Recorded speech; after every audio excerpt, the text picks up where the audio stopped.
All right, and we are recording. Let me just check to make sure that the audio is coming from the right place. Yeah.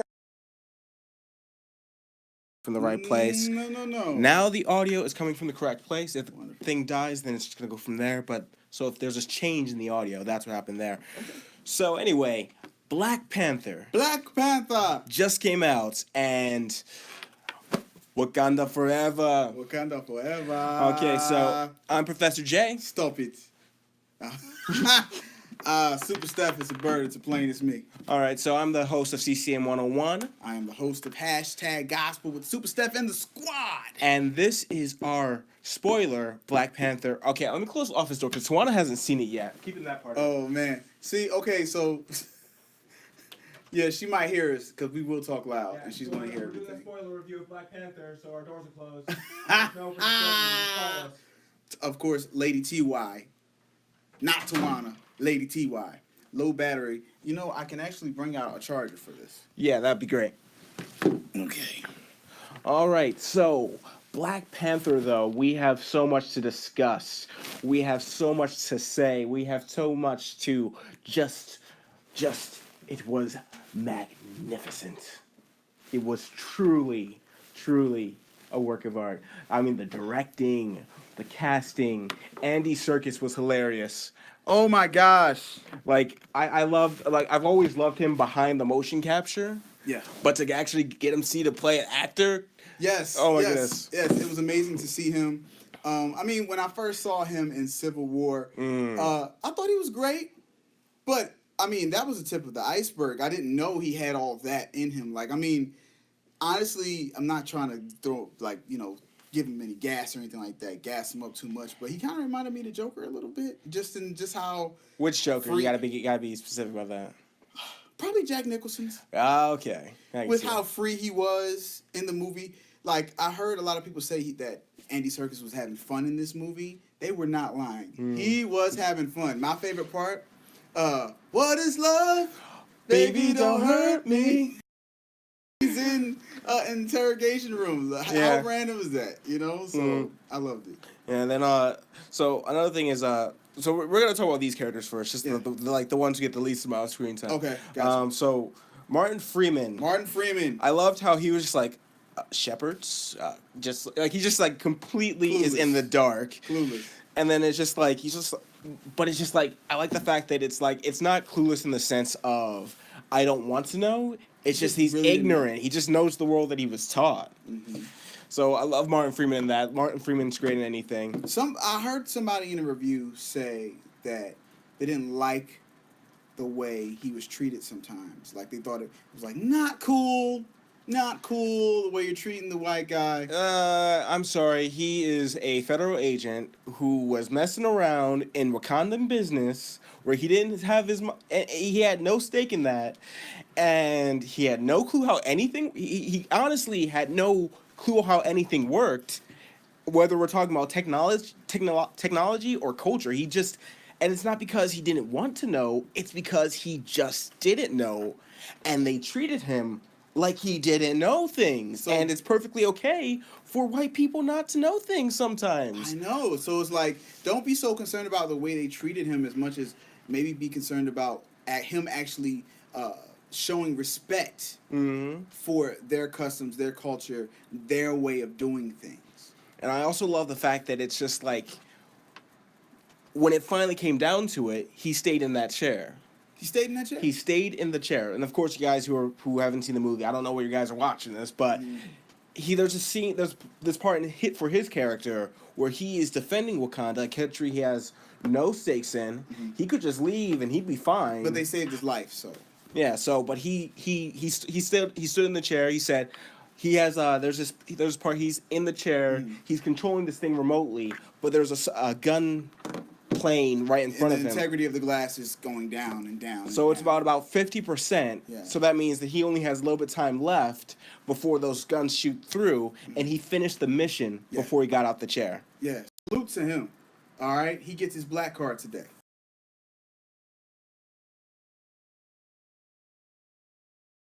Let's see what else. Well, I mean, we have the characters right here. Um, so John Kanai as T'Chaka. He did come back. He did a great job. Yes. I love how regal he is. He's a strong actor. You know what I'm saying? And I think he's supposedly he's like a legend where he comes from. I'm not sure. I wasn't too familiar with him. I'm not familiar with him, but I thought I don't want to disrespect him and say, oh yeah, he's an okay actor. I think he might be a legend. I'm not sure, but he did his thing. I always love these people, especially when they're in Star Wars. But Forrest Whitaker. Forrest Whitaker. He had to die. Oh, Forrest. Forrest Whitaker has it's in his contracts. If he's not playing someone's dad, he has to die. Oh my gosh! First of all, Forrest Whitaker, that's my brother. He has the same type of condition that I have with my eye called ptosis, and he's made it in Hollywood regardless of that. So I salute him for that. He was a great addition to the cast.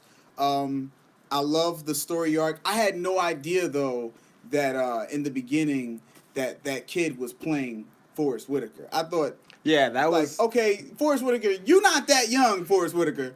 Okay, 1992, you was not no freaking what he like? He was like 18, 19. Come on now. The stress. Come on now. The stress of the secret. What happened there is just the stress of that secret. It aged. That's what happened. He was a grown man with a full beard in the 80s. Cut it out, Joey Gladstone. Okay? Stress will do it to you. Stress will do it to you. Lupita Nyong'o. Well, I don't want to go past the other small roles.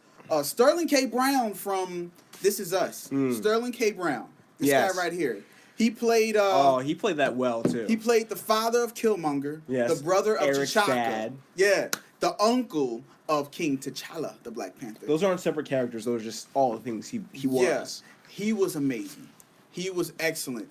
And the first time I actually said, yeah, was when he started talking. When he started talking, I was like, yeah. Because at first I was like, oh, you betrayed Wakanda. But then when he said his motivation. Because like just Wakanda's like, oh, you know what? That's over there. Let over there take care of itself. You guys read comic books, get that one. Over there can handle itself. Let's just take care of ourselves. And so it's just like that was Wakanda's attitude, and that's what caused the problems to begin with. I had to speak lower because I don't want Tawana to get spoiled. Oh, okay. But that's what caused the problems to begin with. It's just that whole isolation while we get stronger. And the thing is, throughout history, we've seen that happen with America, with Japan, with a whole bunch of countries that have these periods of isolationism to grow, and then it's like they're doing so well. It's kind of is their responsibility to help the others out. But the problem is when you try to help others out by forcing your customs on them, or when you try to help them out by ruling them, and that's what Eric Killmonger's plan was. That he was going to be a conqueror. Well, here's the thing though.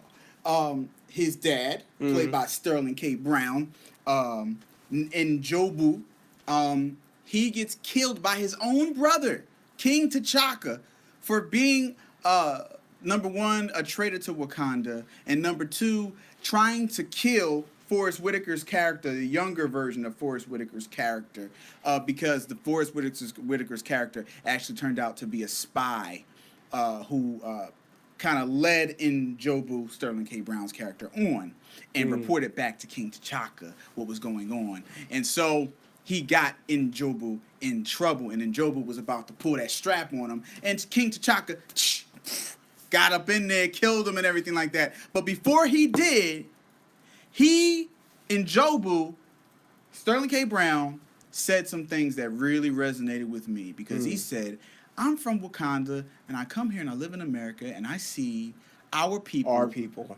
And notice, he said, our people being treated like garbage. Okay? They assassinate their leaders. Okay? They flood drugs into their why am I losing a word here? In their communities.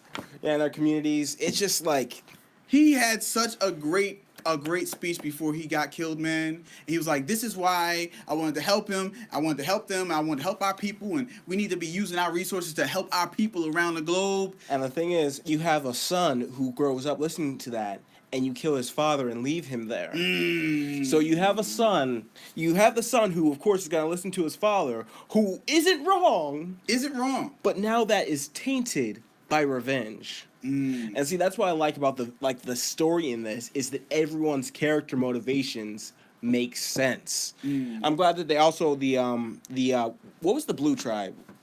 Oh, With with the ones with the from the led by Man Ape. not Jabari tribe. The blue Oh, one. the ones with the shields from the cloths. Yeah.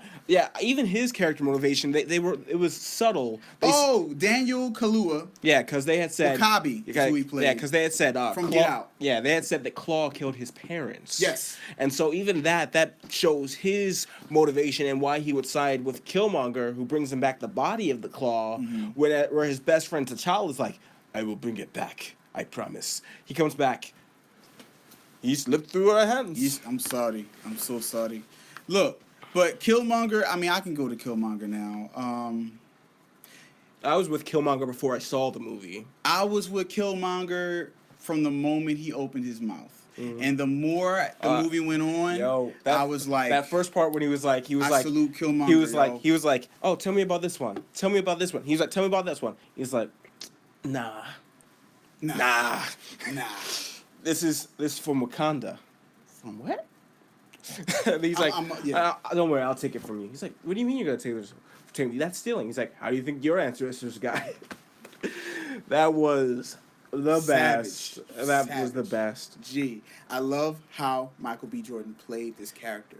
He played him very simple and realistic, honest.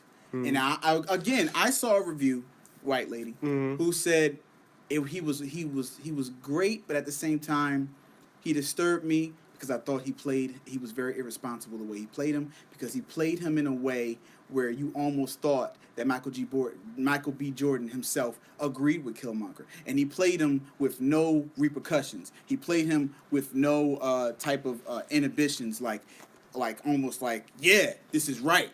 You know what I'm saying? Like, I wonder how she reviewed Suicide Squad with Jared Leto, melting people's ears and stuff, playing the Joker. Whereas Killmonger, he's just talking facts. And that's why she said it was irresponsible, because she said, of course, this is the narrative that we get from a lot of people though, where it's like, oh yeah, that was a long time ago though, and you can't go that route, and you got to get over it, that type of thing. And Michael B. Jordan played that thing, okay? Because I think he drew from real frustrations that all African Americans feel. Imagine if Wakanda really existed, and then you found out you're from Wakanda, and then your father gets killed by the king of Wakanda, and Wakanda doesn't want to help anybody in America. You continue to struggle, facing all the struggles that African Americans face in America. Yep. And then you one day get a chance to meet the Wakandans in Wakanda. What would you say to them? Oh, I think he captured exactly what we would say. Now, would I go on a killing spree? Nah, I don't think I could. But you know what though? Did he really go on a killing spree?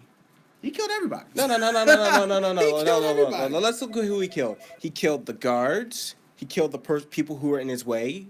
He killed the other bad guy. Yeah. And then he had the tribes. He didn't kill too many people. He didn't he only killed people who stood in the way of his plan. If you submitted to Killmonger's plan, he enjoyed it. There's one person he killed that I did not like that he killed. I don't like that they gave him a little girlfriend, and they showed it was like it was his person. Yeah. And the Claw has her like, oh, you're not gonna shoot me now. And he's like, pew. And the Claw's just like, oh, I better get out of here. You killed her girlfriend. Okay. And he shoots Claw as Claw's laughing. No, but the thing is, the best part was Claw was like, he's like, oh, you think you're just gonna walk into Wakanda and they're gonna accept you? He just goes, and then Claw's just like, uh-oh. So that was a thing. Yeah. And so Killmonger, I don't think that because she even said that the way the movie portrayed him was irresponsible, because he never ever changed the way he thought. He never gave in and said, you know what, you're right. His speech, because his speech when he died, it was good. It was went good. out like a G. It was good. He said, he's like, I'd rather he's like, nah. bury me in the ocean with my ancestors who knew that it was better to drown jump off the than, ship, than live your live in life bondage. in bondage. Like, man, I was like, yes. yeah, and the thing is, like, I don't really think it's that real irresponsible because the thing is, in terms of American watching this, he did not do anything to destabilize the United States of America. Yeah, He did not do. He did not do any. he was going to. He did not do anything illegal within the United States of America. Okay. And then, in terms of Okay. ascending to the throne in Wakanda, He did do that legally. He did that completely legally. Yeah, he he did. he had a claim. He said, ask me who I am. Yeah, that's a thing. Mm-hmm. That's a thing in the movie. Like that. I noticed that. Like whenever they say, "Who are you?" you have to say who you are. Like, Yeah. who, Yeah. That's something that means Yeah, something. yeah. So it's like he says his actual name because you have Eric Killmonger, Yeah. but then I didn't catch it though because I was just like I'm He in the was all hype, movie like, and then so it's just like he has a seat to the throne, Mm-hmm. so he honestly is allowed to just say, "Listen, I challenge this new king because if I'm stronger than him, then I have a right to rule. It's in your laws." And then he would have won if it wasn't for T'Challa having what we call plot armor. Yeah, Because there's no way that unless you're the main character that you're gonna get thrown off of something. and you still want to survive. Yeah, he's like, oh yeah, one of our fishermen found him. I will say this too. That Wakandan law is really stupid. Oh, if you're stronger than the king, you can rule. That's stupid. That made sense. No, that's one of those things where it made sense when they made the law because there were 5 tribes at war, right? Yeah, so He back was in the day, he was the strongest of them, and it's like if someone is stronger than me, then you have a right to come after me. Today's a new day, and it's a new Wakanda. Yeah, They but need to get that's away what a lot of the story was about was keeping the parts of the old culture that need to stay, that need to stay. the foundation that needs that's there for a reason, but also like Jury. Making sure that you can adapt to the modern world. But what I liked the one part. What I really liked about it was with this. It was subtle, where T'Challa was in the snow, and he's like, "We have to get him back to my lab. I can save him." And then the king of the Jabari tribe was like, "You can try, but if you move him, he's dead." And then they had to go to the old ways to heal him. She had all that science, and it helped a lot. There was a place for it. But that was not the time or the place for what she could do.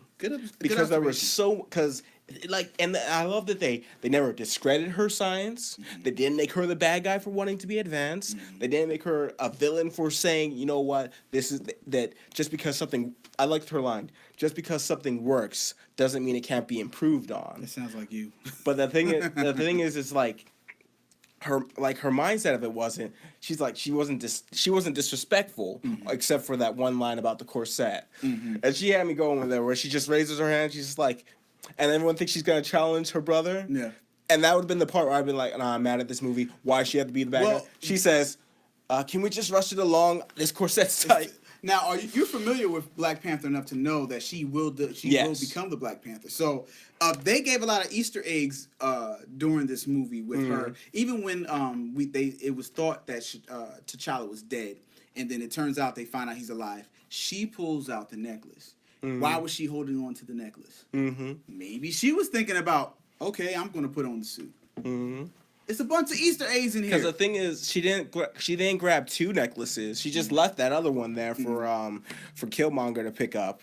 So it's just like, no, you picked that up for yourself because honestly, you had 2 necklaces there. You have 2 people who can fight and your mom who can probably fight. You should have grabbed both necklaces if you're planning on teaming up and fighting. No, you were thinking just in case. Let me be the Black Panther. Let me just grab this. Let me just say that all the women, since we're talking about them, I feel like all the women stole the show.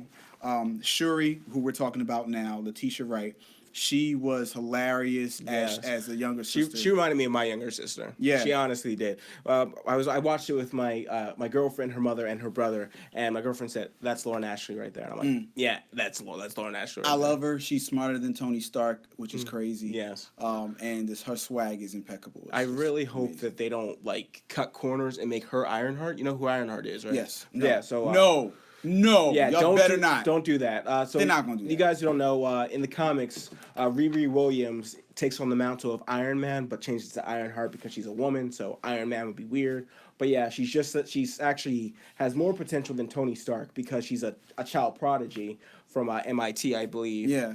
And so, but that's beside the point. That's like phase. That's phase not 6. gonna happen, so we don't have to worry We're about to finish up phase 2, so let's not even talk about that. Talking about the other women, Angela Bassett as Ramonda, the Queen. Just real. She deserved to be there. Yes. She needed to be there. The only other thing that could have made this thing sweet was if she was Storm. But now, of course, she's too old to be Storm. But back in the day, she should have played Storm. Just saying. I loved her. Danai Gurira, who played Okoye.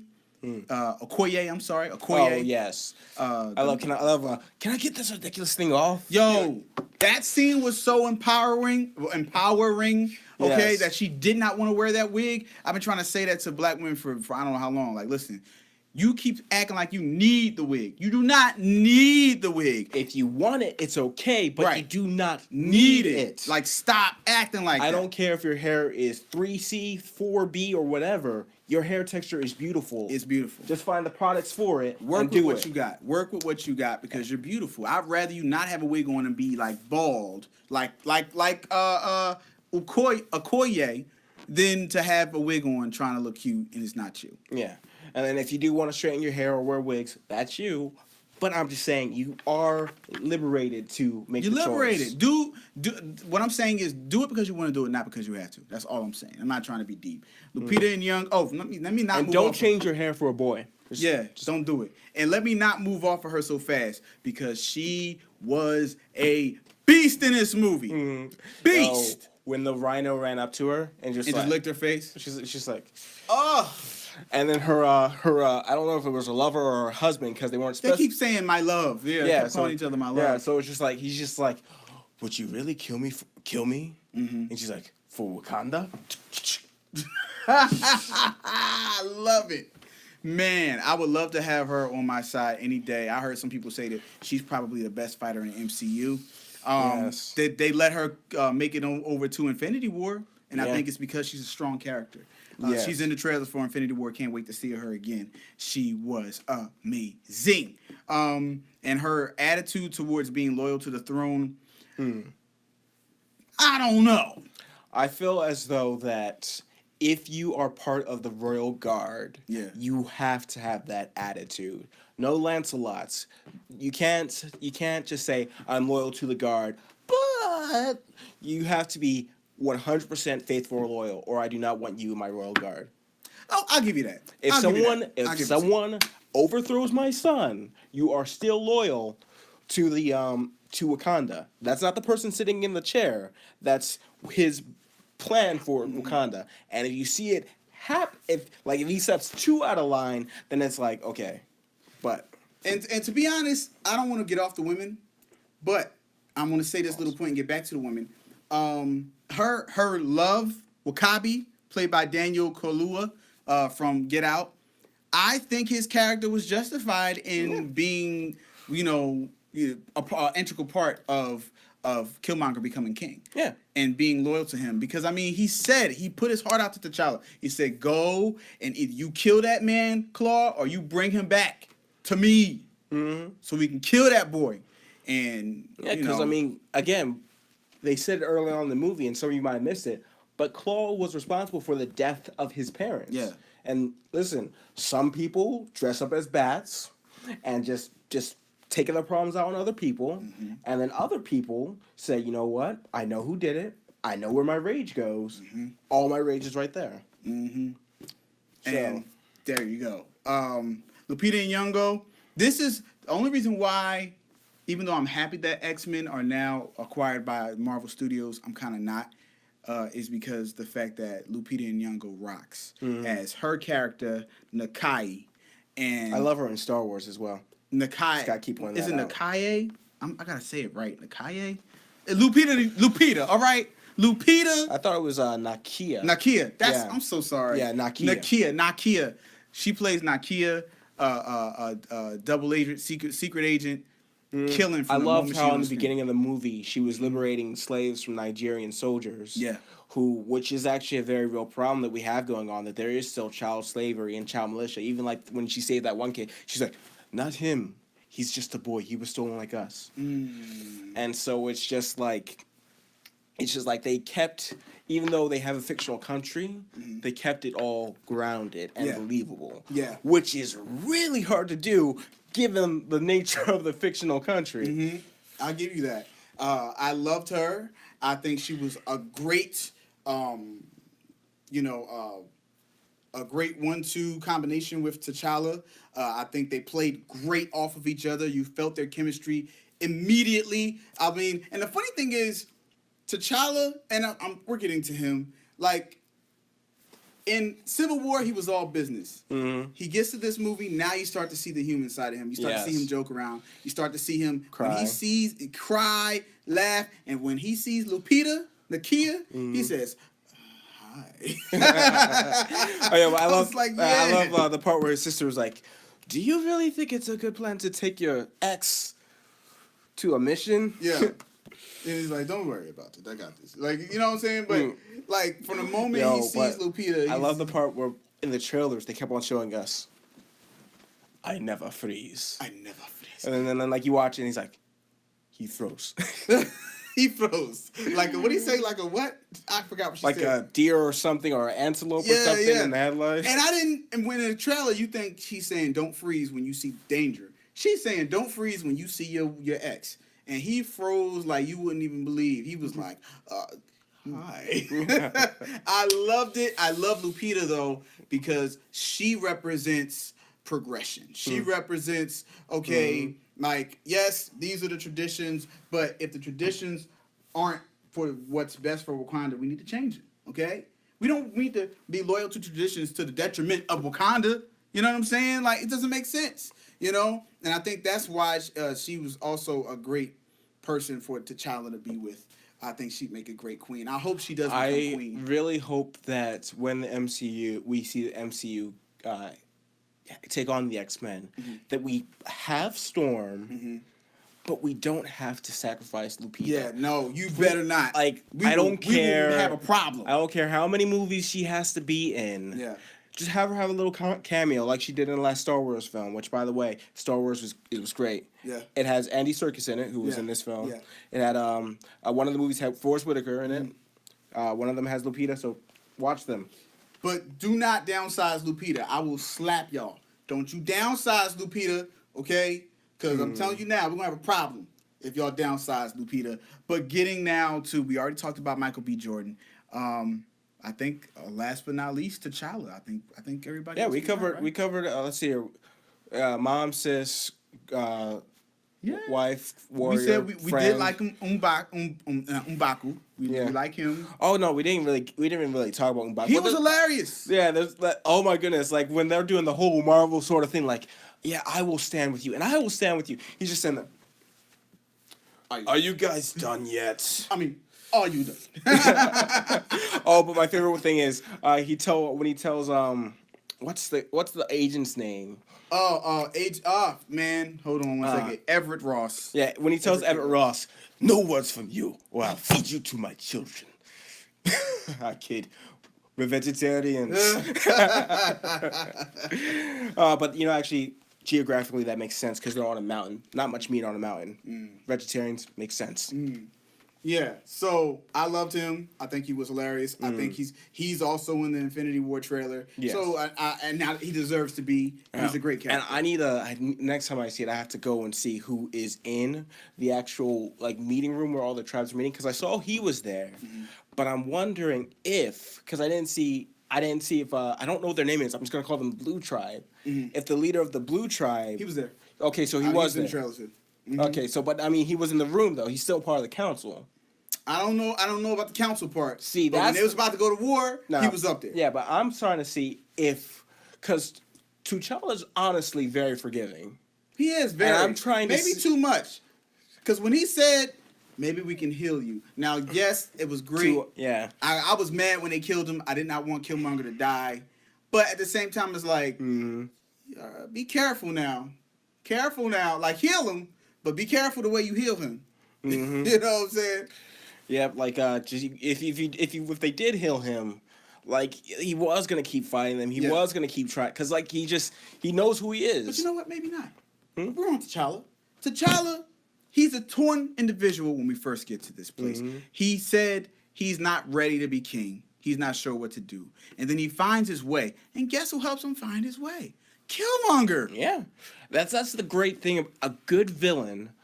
Look, a good villain and a hero dynamic is where the villain knows that they're right. Yeah. And they just go about it in the wrong ways. And then the hero sees that the villain was right about something. I can't stand a hero who can't see nothing good about his opponents. Like for instance, I bet you that there are so many comics where Batman has learned something from the Joker. Oh, yes, for sure. But there are so few where Superman says, "You know what, Lex? You're right about this." Like even when Lex does the right thing, Superman just sits there. I don't know. He's still Lex Luthor. He tried to kill me, but why he tried to kill you? Because he doesn't trust I have a lot of power. Didn't you turn evil once? Yeah, but that doesn't prove that he's right. That's a good point. That's an amazing point, actually. And so T'Challa learns so much from Killmonger, and the thing is, another reason why I heard at this one interview, this one review, I should say, where they said it was irresponsible how they treated the Killmonger character because he almost was justified in this movie. You're daggone right, he was justified. He should be. Should be. That's a good villain. What do you mean? He was speaking nothing but facts. The only thing that he did wrong was the way he went about dealing with the problem. But the problem that he put the spotlight on was a real problem. And in fact, it's a real problem today in America and all over the world. Mm-hmm. That whole thing, like, I'm not going to accuse all Africans of this, but there is this thing that exists where Africans kind of think they're better than African Americans. You know what I'm saying? Some But of do you them. know what too though? Or they're disconnected. They But think, you know what? they're not my you know people. what too? It goes both ways. It goes both ways. Okay, 'cause yeah, I've seen it If before. we have someone coming over here, We diss 'em. with an accent. Yeah. They're like, "Oh, what are you, Nigerian?" And we automatically we assume make that fun too. of them and stuff. So it's just like wrong. it goes both ways. It goes both ways, and the fact of the matter is, we're family, and we need to stick together in this situation and help each other. And I wish there was a Wakanda that existed. Imagine if it did. You know, the resources and everything. Maybe not to start a war, you know, around the world, but to help out. Definitely not. communities. Definitely not to start a war around. Not the to world. start That's- a war. No, that's not. But so T'Challa. I'm trying to keep you off those lists, buddy. Yeah. So T'Challa, he took up what Killmonger was saying, and he did it the right way. Yes. You know what I'm saying? Like he said, okay, I'm going to buy this building and this building and this building and this building, and we're going to start giving back to our people. That's what it's about. Because I think ultimately, people have a responsibility first of all to God. Yes. That's the first thing they have a responsibility Yes. to. But then also to the place that God has positioned them in the world. So if you find yourself where you are well off, where you have lots of influence and affluence, you should try to do something that is reflective of what you have been offered. I'm not saying give 100% of your wealth to the poor, but give 10%. That's all the Bible asks of you. Give 10% to someone who needs it. And that 10% doesn't have to be money. It can be your skills, your resources, it can be your connections. And so whatever you do, whoever you are, you should be doing something to make the world better around you. It doesn't have to be across the seas or across the nations. It could be just teaching someone a lesson that you had to learn the hard way and making sure that they can learn it the easy way. That's right. And so T'Challa, big respect to Chadwick Boseman. You had the weight of the world on your shoulders, my friend, and you delivered. I gotta give it to you. You delivered. You were an amazing king in this movie. Amazing king. The way you just walked into a room was regal. The way he walked to a room was just like, yeah, you know he's king, but he doesn't have to. Never once. Only when asked who he is does he say he's the king of Wakanda. But you never see him going around saying, "I'm the king of Wakanda. I need just this. I carries need this." himself He just carries. And I think that speaks to another thing, that when you know who you are, you don't need to say who you are. People will just recognize it. this is so true. And a lot of people a lot of us don't know who we really are. Mm-hmm. And that plays a big part in the mistakes that we make when we really don't know who we are. All around, this movie is great. Wakanda, an amazing world to see. I always dreamed about, man, what it would be like if there was like a nation in Africa, or if Africa, the continent itself, was just like Untouched by colonialism. untouched by colonialism. Where would it be? I mean, Africa educated the world. Yeah, and Back in the day. And then it's so funny when you look at all of these, because they just got another one. I think they called him Cheddar Man. All these early, they're reconstructing early skeletons, and every single nation that they find the first human, they're always people of color. I'm not gonna say Right. they're African because clearly they are in whatever continent they're Yeah, in. they found this Cheddar Man in Europe, right? Yeah. Yeah. And they're always brown skinned. They always have. And so for us to say that brown skin is ugly, no, listen, just because wherever your ancestors were had less light and so you needed less melanin, so your skin's a little lighter, that doesn't mean your skin's not brown. It's just less concentrated of the same brown. I would say that this movie is as important as Roots. For sure. You need to see Roots. When I think about even Birth of a Nation, and when I say Birth of a Nation, I mean The new one. No, I'm not talking Oh, about you're talking about the first one. I'm talking about the first one. The first one with the clan? With the Klan. When I Okay. talk about that, I feel like this was the antithesis. I always get almost. confused about which way that word. Yeah, means. I hope it's the right word. But I feel like Black Panther is the complete opposite of Birth of a Nation. Like it's all that. It's like it's come full circle in media Yes. finally. Because Birth of a Nation with the Klan, that movie, go research it.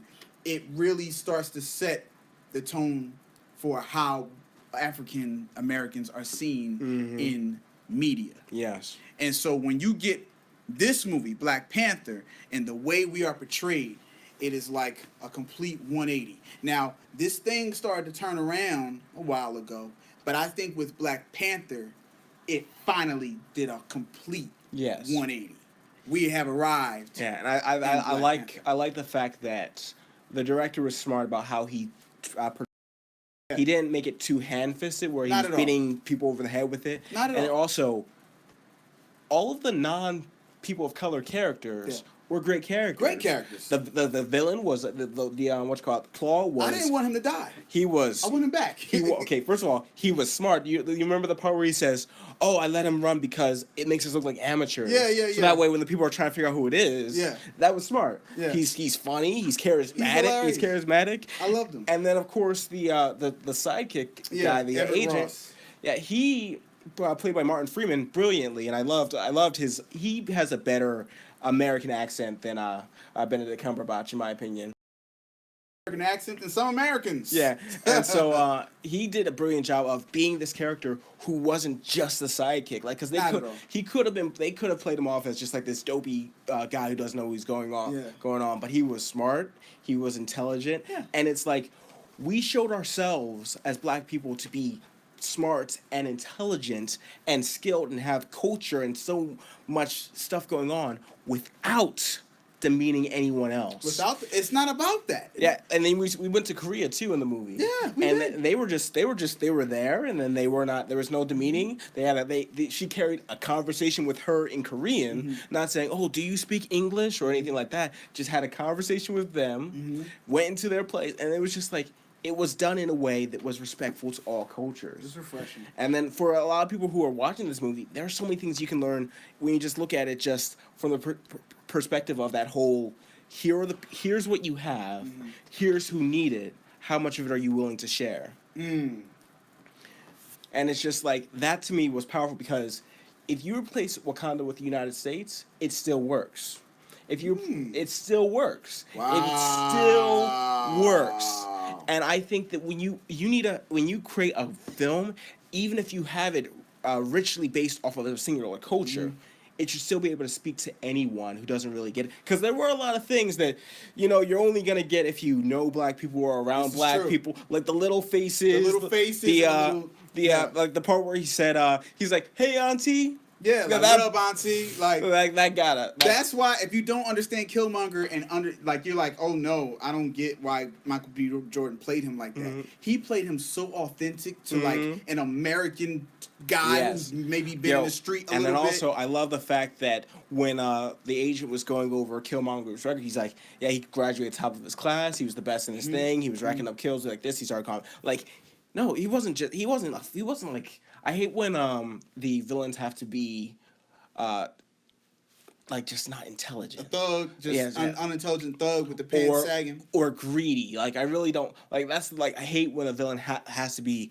Oh, you know, this is a black on black thing, but this one's greedy. That's the problem. No, this was two people with two opposing ideologies. Yes. who happened to be African This was American Martin and and Malcolm. black. This was And Martin and it was- Malcolm. It was brilliant. It was Martin and Malcolm all day, Yes. for sure. So overall, What are they gonna do in the sequel? What are they gonna? Oh. bring Killmonger back sometime. I hope Infinity Listen, War. Loki came back from how many different things? Yeah. So I'm saying I hope with Infinity War they actually bring people back from the dead and we get Claw and Killmonger. I mean, back. the Soul Gem can do that, and we haven't Exactly. seen it yet. So and before we get out of here, those end credit scenes. Yeah, with Bucky and Yes, or with Bucky. as they were calling him in their language, White Wolf. White Wolf. That was different. I was cracking up when he said that. Yo, I swear, I think he's probably gonna have a vibranium arm in the. He has to. Yeah, What else is he gonna have? Because he didn't have his arm; he was just walking around. Yeah. And I'm like, you don't have an arm, but Vibranium arm. you're talking to someone who can build you an arm. Yes. But you don't have an arm. Yes. I see what's happening here. Vibranium. Yes, so we were happy to see him.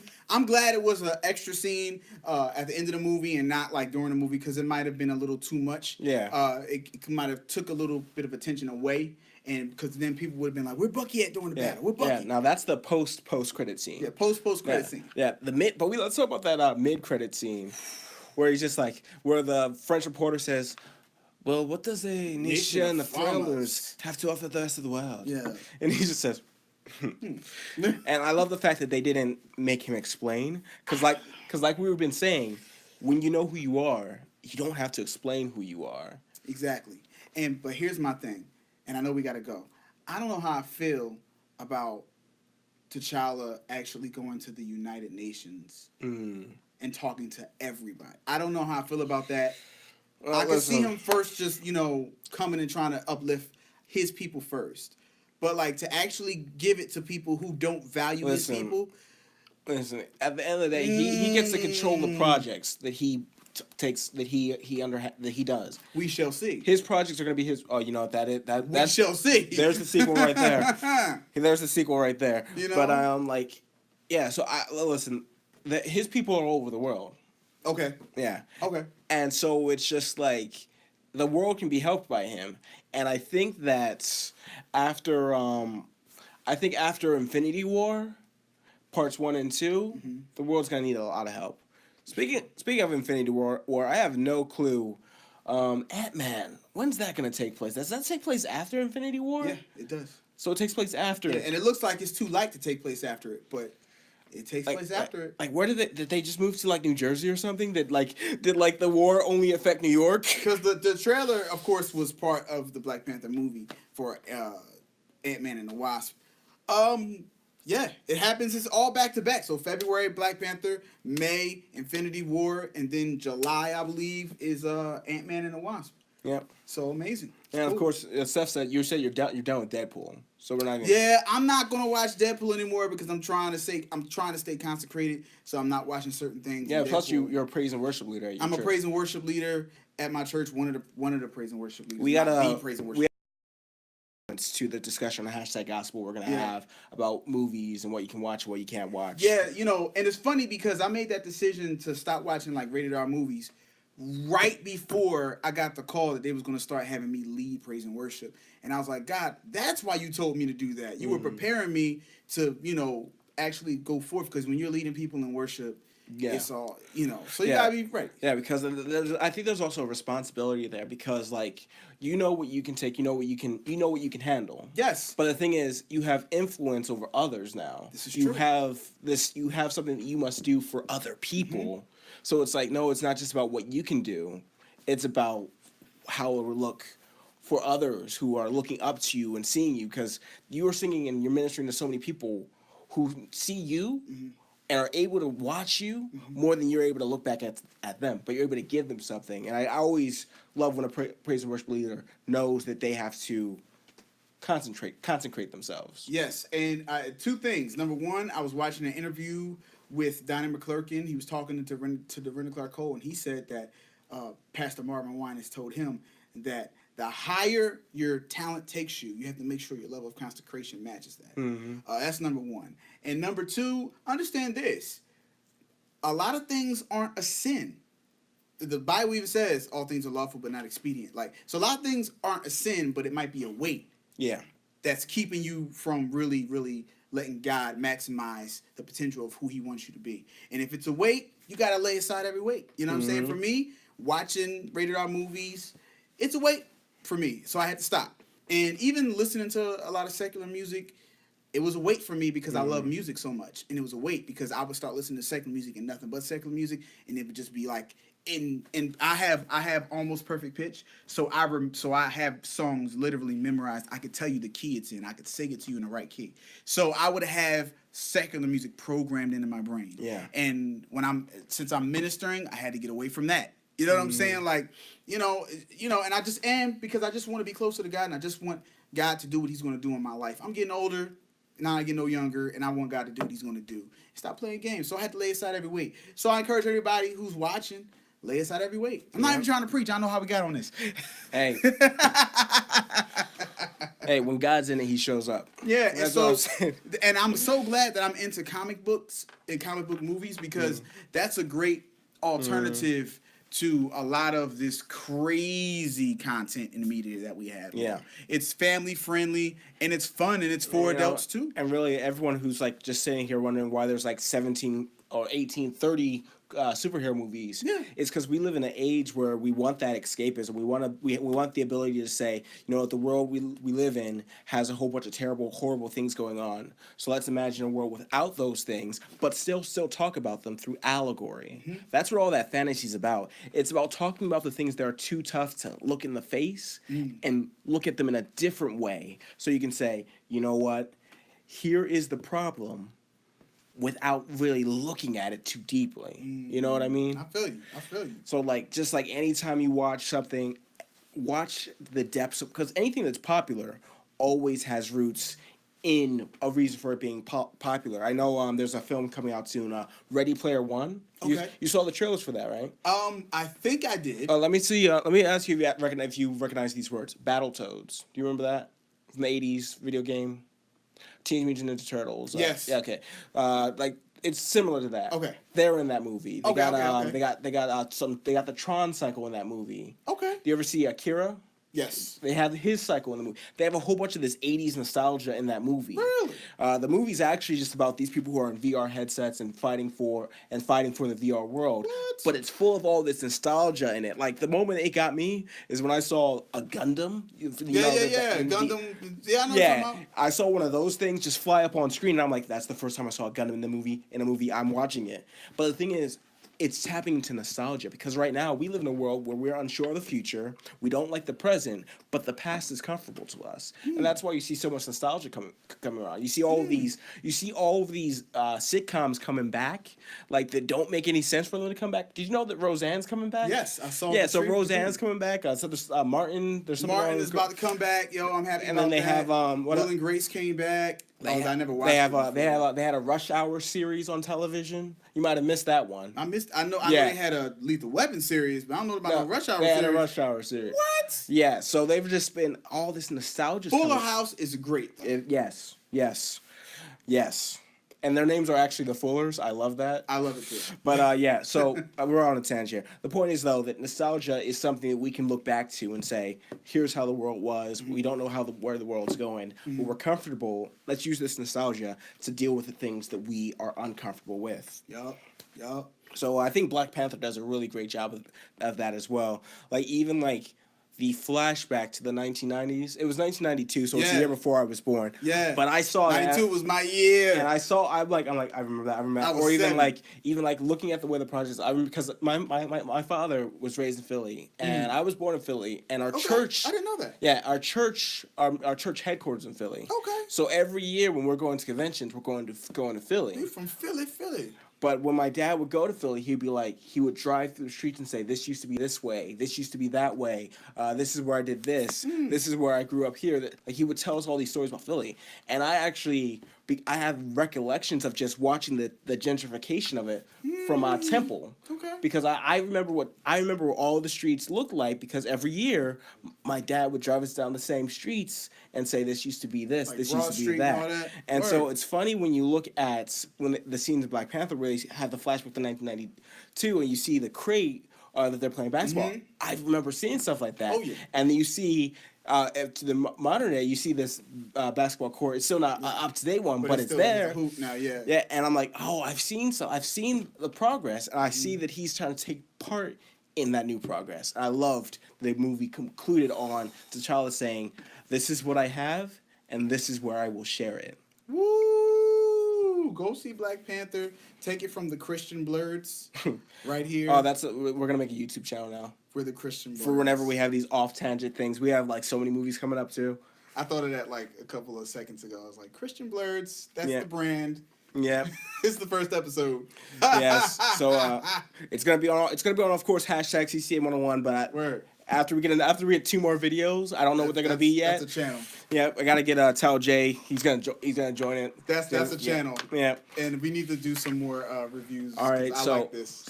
links in the descriptions for everything. Make sure you watch hashtag Gospel on wehavegospel.com and on facebook.com/HG Squad. For sure. Every day not every day, but Every Saturday. Saturday, 3 p.m. to 5 p.m. You already know what it is, man. And then be sure to check out CCM101. Check it out on Facebook at facebook.com/CCM101 and everywhere else at The Real CCM101. It's that simple. Make sure you check it out. So that's it. That's 5 p.m. to 7 p.m. every Saturday. All right. So we'll see you guys later. Jamata, which is Japanese for the thing I just said. And Wakanda forever. The awkward moment where I couldn't stop the recording. Yeah, like, okay.